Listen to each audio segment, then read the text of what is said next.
Hello friends, welcome to PHP Advanced Tamil Tutorial. நான் சீனோ. So நம்ம இந்த கிளாஸில் பார்க்க போகிறது பார்த்தோன்னா XML பற்றி. ஸோ இந்த XML அப்படின்றது பார்த்தோன்னா நம்ம வந்து ரொம்ப ஈஸியாக கற்றுக்கக்கூடியது. அதே டைமில் இது பார்த்தோன்னா இப்போது இருக்கிற சுச்சுவேஷனில் அதிகமாக யூஸ் பண்ணக்கூடிய ஒரு மார்க்கப் லாங்குவேஜ் அப்படின்னு சொல்லலாம். அதாவது இது பார்த்தோன்னா இந்த XML பார்த்தோன்னா HTML மாதிரியே தான். அதாவது இப்போ HTML நம்ம எடுத்துக்கிட்டிங்க அப்படின்னா HTML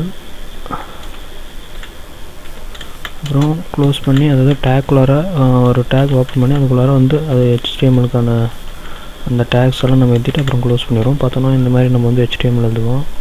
ஸோ அதுக்குள்ளார அதே மாதிரி பாடி டேக் இந்த மாதிரி நம்ம HTML எழுதுவோம். ஸோ XMLக்கும் அதுக்கும் பெருசாக ஒன்றும் டிஃப்ரெண்ட் இல்லை. அதாவது பார்த்தோன்னா இதே மாதிரி கோடிங் தான் நம்ம XML யூஸ் பண்ண போகிறோம். ஆனால் என்ன டிஃப்ரென்ஸ் அப்படின்னு பார்த்தோன்னா HTMLன்றது இந்த டேக்ஸ் எல்லாம் அவங்களே டிஃபைன் பண்ணி வச்சுருப்பாங்க, நம்ம யூஸ் பண்ணக்கூடியது மட்டும்தான். ஆனால் XML அப்படின்னு பார்த்தோன்னா இதில் நாமளே ஓனர் ஒரு டேக்ஸ் க்ரியேட் பண்ணிக்கலாம். ஸோ இது மாதிரி நம்ம க்ரியேட் பண்ணுறதுனால என்ன யூஸ் அப்படின்றது நான் வர டுட்டோரியல்ஸில் நீங்களே பார்ப்பீங்க. ஸோ இப்போ பார்த்தீங்கன்னா நான் நீங்களே ஓனும் ஒரு டேக்ஸ் க்ரியேட் பண்ணிக்கலாம் அப்படின்னு சொன்னேன். ஸோ நம்ம பார்த்தீங்கன்னா எக்ஸாம்பிளுக்கு ஃபஸ்ட்டு ப்ரொடியூசர் அப்படின்னு ஒரு டேகர் நான் ஸ்டார்ட் பண்ணுறேன். ஸோ அது ப்ரொடியூசர் அப்படின்ற பேரில் நான் முடிச்சிடுறேன். ப்ரொடியூசர்ஸ் அப்படின்ட்டு. ஸோ நான் இதை காப்பி பண்ணி இதுக்குள்ளார நான் பேஸ்ட் பண்ணுறேன். அதாவது இன்னொரு டேக் இதுக்குள்ளார ஒரு டேக்ஸு.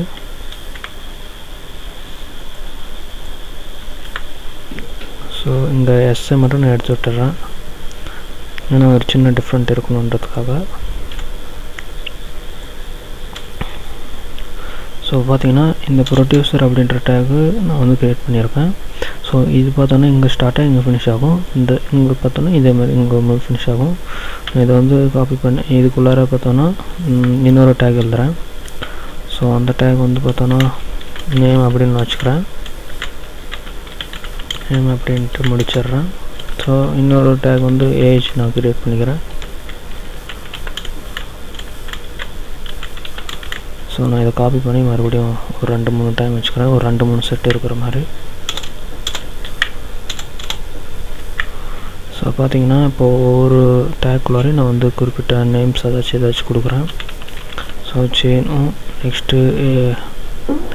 நெக்ஸ்ட்டு இருக்கிற ஒரு ஏஜில் நான் 20 என்னோட ஏஜ் கொடுக்குறேன். தென் இதில் மணி 16 கொடுக்குறேன். மகேஷ் 17 அப்படின்னு கொடுக்குறேன். ஸோ பார்த்தீங்கன்னா இப்போ இந்த மூணு டேக்ஸ் நான் க்ரியேட் பண்ணியிருக்கேன். அதாவது ப்ரொடியூசர்ன்றது மெயின் டேக். ஸோ அதுக்குள்ளார ப்ரொடியூசர் 1 ப்ரொடியூசர் 0 ப்ரொடியூசர் 1 0. இது எதுக்கு நான் 0 1 அப்படின்னு சொல்கிறேன்னா அப்படி நான் அதை யூஸ் பண்ணும்போது நீங்கள் புரிஞ்சுப்பீங்க. ஸோ இதுக்குள்ளார பார்த்தோன்னா நேம் ஏஜ் அப்படின்றத நான் டிஃபைன் பண்ணியிருக்கேன். இதுக்குள்ளார நீங்கள் இன்னும் எத்தனை வேணாலும் க்ரியேட் பண்ணிக்கலாம். ஸோ இப்போதைக்கு எக்ஸாம்பிளுக்கு நான் ஒரு 3 நேம் மட்டும் க்ரியேட் பண்ணியிருக்கேன். ஸோ நம்மளோட அதுக்கு முன்னால் இங்கே அந்த பேஜ் சேவ் பண்ணி, அதாவது பேஜ் சேவ் பண்ணுறதை பார்த்துக்கோங்க. நான் index.php அப்படின்றதுலேருந்து நம்மளோட XML ஃபைலுக்கு கால் பண்ண போகிறேன். ஸோ இதில் பார்த்தோன்னா sample.xml அப்படின்ட்டு நான் சேவ் பண்ணியிருக்கேன். இது நீங்கள் அதாவது நம்ம XML எழுதணும் அப்படின்னா .xml அப்படின்ற ஃபார்மேட்டில் நீங்கள் சேவ் பண்ணணும். அப்போ தான் நம்ம எந்த டேக் போட்டாலையும் அது கரெக்டாக ஒர்க் ஆகும். HTML போட்டிங்கன்னா அந்த டேகு HTML இருந்தால் மட்டும்தான் அது ஒர்க் ஆகும், இல்லைனா அது எரர் காட்டும். ஸோ நம்ம .xml அப்படின்ட்டு சேவ் பண்ணணும். நான் என்னோடய PHP பேஜுக்கு போய்ட்டு இப்போ நான் அந்த பேஜுக்கு நான் லிங்க் கொடுக்க போகிறேன். அதாவது simple XML load ஃபைல் அப்படின்னு கொடுத்துட்டு நம்மளோட ஃபைல் நேம் நம்ம என்ன ஃபைல் நேம் கொடுத்துருக்கோமோ அது நம்ம கொடுக்கணும். ஸோ இந்த இடத்துல நான் sample.xml அப்படின்னு கொடுத்துட்டேன். ஸோ பார்த்தீங்கன்னா இப்போது இந்த ஃபைலில் இந்த நான் கால் பண்ணியிருக்கேன். இந்த இடத்துல இது ஒரு வேரியபிளில் கூட நம்ம க்ரியேட் பண்ணிக்கலாம். ஸோ பார்த்தீங்கன்னா நான் XML = அந்த ஃபைல் நம்ம நான் க்ரியேட் பண்ணியிருக்கேன். ஸோ நான் சேவ் பண்ணிடுறேன். இப்போ இதிலேருந்து பார்த்தோன்னா நம்ம வந்து இந்த வேரியபிளை நம்ம யூஸ் பண்ணிக்கலாம்.